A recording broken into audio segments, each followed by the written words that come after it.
चाणक्य अपनी नीति शास्त्र के लिए जाने जाते थे। दूर दूर तक विदेशों में लोग उनकी नीतियों का लोहा मानते थे। यही सुनकर एक बार एक चीनी दार्शनिक चाणक्य से मिलने भारत आया। जब वह चाणक्य के घर उनसे मिलने पहुंचा तो उसने देखा कि चाणक्य एक ग्रंथ लिखने में व्यस्त थे। उन दिनों बिजली या बल्ब नहीं हुआ करते थे। चाणक्य ने तेल भारी डिबिया जला रखी थी और उसी की धीमी रोशनी में वो लिखने में व्यस्त थे।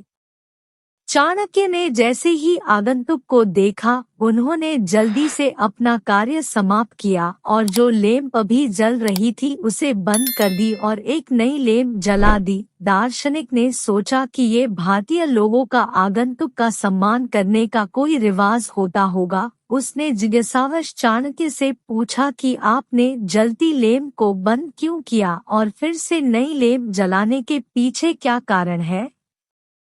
क्या यह आपके धर्म में कोई रिवाज है? चाणक्य ने हंसते हुए जवाब दिया, नहीं श्रीमान, यह कोई रिवाज या धर्म का हिस्सा नहीं था। चाणक्य ने कहा कि मैं एक ग्रंथ का सृजन कर रहा था और उस डिबिया के तेल का जो पैसा है वो मुझे राजकोष से मिला है, लेकिन जब मैंने लिखने का कार्य समाप्त किया तो उस डिबिया का जलना मेरे देश की संपत्ति का नाश है जो मैं नहीं सह सकता, और जो दूसरी डिबिया में जो तेल है वो मेरी खुद की कमाई से खरीदा है। मैं अपने स्वयं के कार्य के लिए देश की संपत्ति का हनन नहीं कर सकता। इतना सुनकर चीनी दार्शनिक चाणक्य के आगे नतमस्तक हो गया कि धन्य है ये देश भारत जहाँ इतनी महान सोच वाले व्यक्ति रहते हैं। इसीलिए भारत को जगत गुरु कहने में कोई दो राय नहीं है। अगर कोई इंसान चाणक्य के बताए हुए मार्ग पर चले तो उसे दुनिया की कोई भी परेशानी सफल होने से नहीं रोक सकती। दूसरों की गलतियों से सीखो, अपने ही ऊपर प्रयोग करके सीखने को तुम्हारी आयु कम पड़ जाएगी। कुबेर भी अगर आय से ज्यादा व्यय करे तो कंगाल हो जाता है। कोई भी काम शुरू करने के पहले 3 सवाल अपने आप से पूछो, मैं ऐसा क्यों करने जा रहा हूँ? इसका क्या परिणाम होगा? क्या मैं सफल रहूंगा?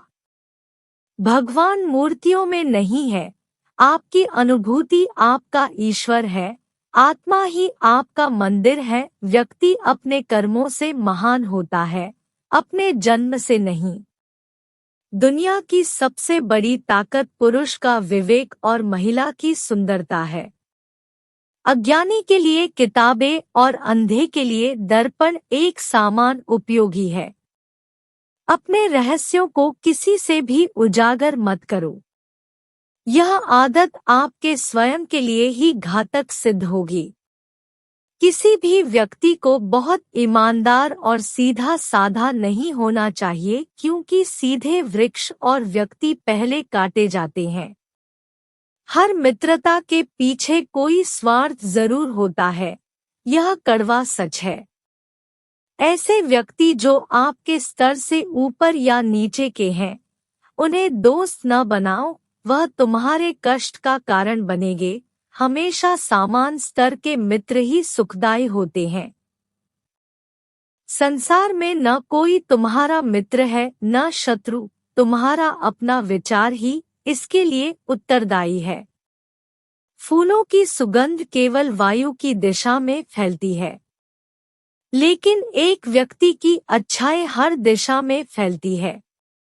सांप के फन, मक्खी के मुख में और बिच्छू के डंक में जहर होता है, पर दुष्ट व्यक्ति तो इससे भरा होता है।